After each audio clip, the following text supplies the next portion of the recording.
One of those is a fire that's been burning non-stop for over a century. गया तो देखो तो केवाड़ी पर सुतल है, चमड़िया सब लम गया उसको। इसे खाली कर किसी सुरक्षित स्थान पर शिफ्ट करना होगा। ये है झरिया, पाताल लोक की तरह दिखने वाला ये शहर जो जलती हुई अंगारों के ऊपर बसा है। और धीरे धीरे करके ये जगह खोखला होते जा रहा है। आपको ये जानकर हैरानी होगी, ये जगह लगभग 100 सालों से जल रहा है और आए दिन इस शहर के कितने लोग जलती हुई अंगारों में अपनी जान खो देते हैं। आखिर इस जगह में आग कैसे लगी? जलता हुआ ये जगह पूरी तरह से खोखला कैसे हुआ? यहाँ के लोग पोल्यूशन, बेरोजगारी और डर के साए में किस तरह से जी रहे हैं? झरिया जो कभी हरे भरे पहाड़ों से घिरा हुआ क्षेत्र था, यहाँ ऐसा क्या हुआ जिसके कारण ये जगह बंजर और खोखली हो गई?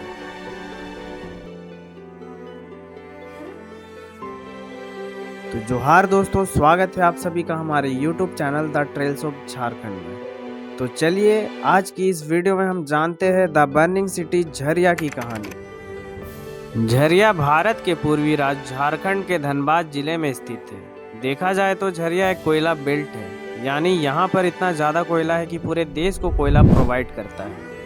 जहाँ दुनिया भर की कोयला खदानों में से सबसे अच्छी क्वालिटी का कोयला जमीन के करीब 300 मीटर नीचे है, वहीं झरिया में वो लैंड सरफेस के करीबी है। आज हम देखेंगे कि कैसे ये आग, ये धुआं, यहाँ के लोगों की कहानी, भारत की इंडस्ट्रियल हिस्ट्री और वहाँ के रहने वाले लोगों की सर्वाइवल की एक कहानी है। झरिया पूरे भारत का 30% कोल अकेले ही प्रोड्यूस करता है। ये क्षेत्र कभी हरे भरे पहाड़ों से घिरा था, कभी इस क्षेत्र में जिंदगी खुशहाल थी, लेकिन आज लोग यहाँ सुनसान खदानों और धधकती आग के साए में रह रहे हैं।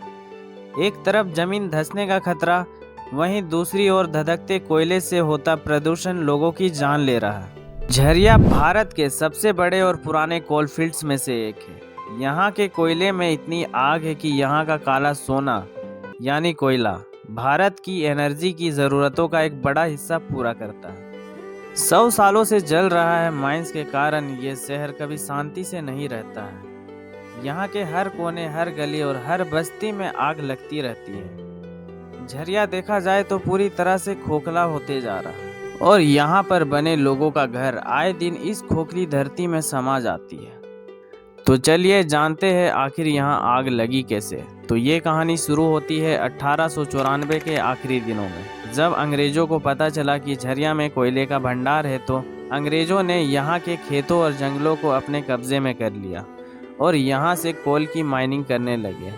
और इस दौरान यहाँ पर पहली बार कोल माइनिंग स्टार्ट हुई। कोल की डिमांड बढ़ती गई और ब्रिटिशर्स ने बिना सोचे समझे माइनिंग करना शुरू कर दिया।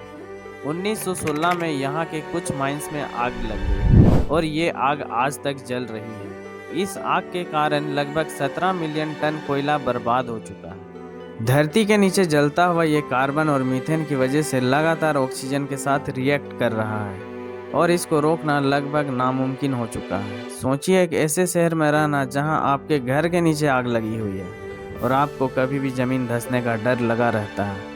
यहाँ के लोग इसी रियलिटी में जीते हैं। झारखंड सरकार ने कई बार इन लोगों को दूसरे कॉलोनीज में शिफ्ट करने का प्लान बनाया, पर अभी तक सिर्फ 5% लोगों को ही यहाँ से शिफ्ट करा पाए हैं।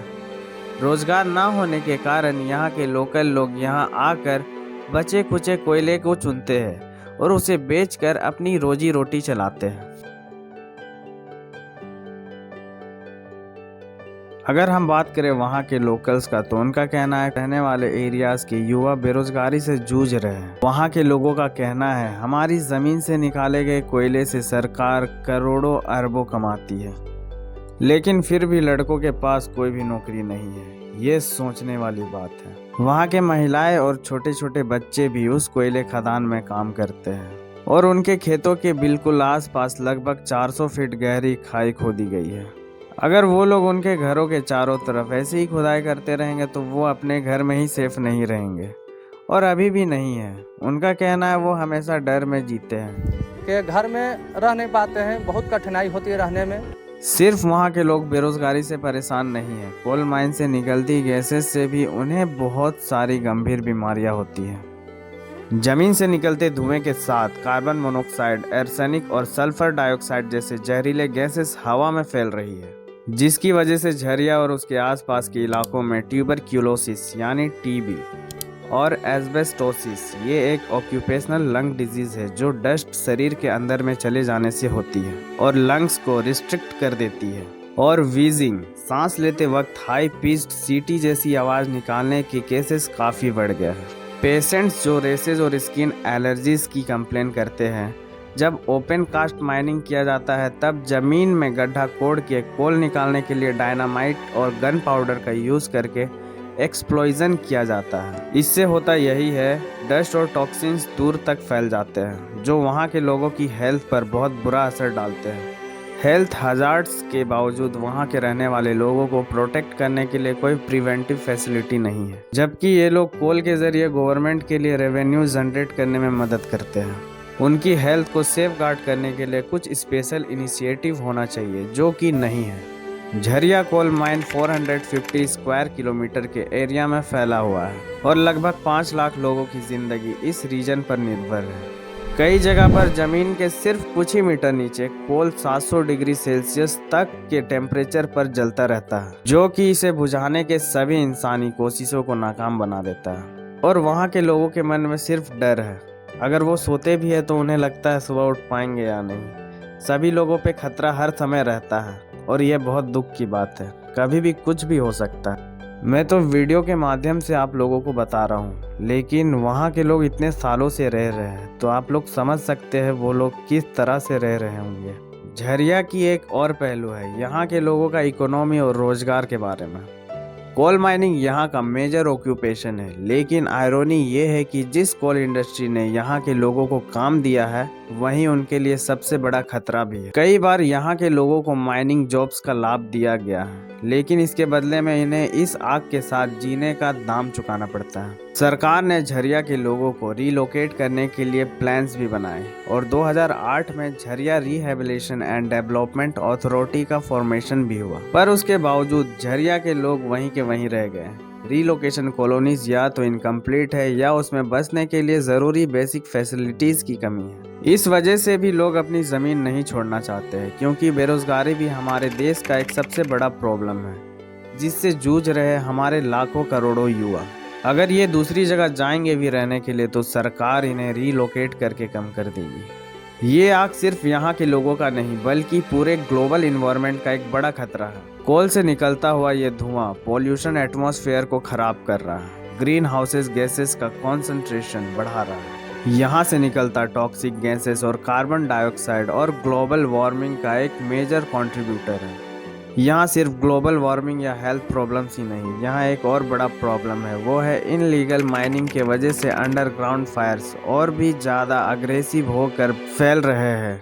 अगर बात करें तो बिना प्लानिंग के माइनिंग करने से जो स्ट्रक्चर होता है वो वीक हो जाता है और कोल इग्नाइट होने लगता है। ये आग कभी भी कंट्रोल में नहीं आती है और इसके चलते एयर पोल्यूशन में CO2 और मीथेन जैसे टॉक्सिक गैसेस रिलीज होती है, जो हेल्थ और इन्वायरमेंट के लिए हार्मफुल है। इलीगल माइनिंग के वजह से जमीन के अंदर जो कोल्स के लेयर होते हैं उनका स्ट्रक्चर डिस्टर्ब हो जाता है और जब अंदर से कोल निकाल लिया जाता है बिना किसी प्रॉपर प्लानिंग के तो जमीन धंसने लगती है। कई जगह तो घर और रोड्स भी सिंक हो गए हैं और लोगों को अपने घर छोड़कर दूसरी जगह शिफ्ट होना पड़ा है। आज भी एक्सपर्ट्स ये सोच रहे हैं कि क्या झरिया के इस आग को कंट्रोल करना पॉसिबल है। कुछ लोगों का मानना है कि advanced fire fighting techniques, in depth mining regulation से इस आग को कुछ हद तक कंट्रोल किया जा सकता है, लेकिन इसके लिए ह्यूज इन्वेस्टमेंट और एक लॉन्ग टर्म कमिटमेंट की ज़रूरत है। झरिया की ये आग हमें अपनी एक्शन और रिस्पॉन्सिबिलिटीज़ के बारे में सोचने पर मजबूर करती है। झरिया के लोगों की ज़िंदगी एक रिमाइंडर है कि नेचर का गलत इस्तेमाल हमेशा भारी पड़ता है। तो दोस्तों वीडियो को करते हैं यहाँ पे एंड। अगर आपको ये वीडियो मीनिंगफुल लगा तो इसको शेयर करके झरिया के लोगों के स्ट्रगल को आगे पहुँचाएं। चैनल को सब्सक्राइब करें and thank you for watching our video.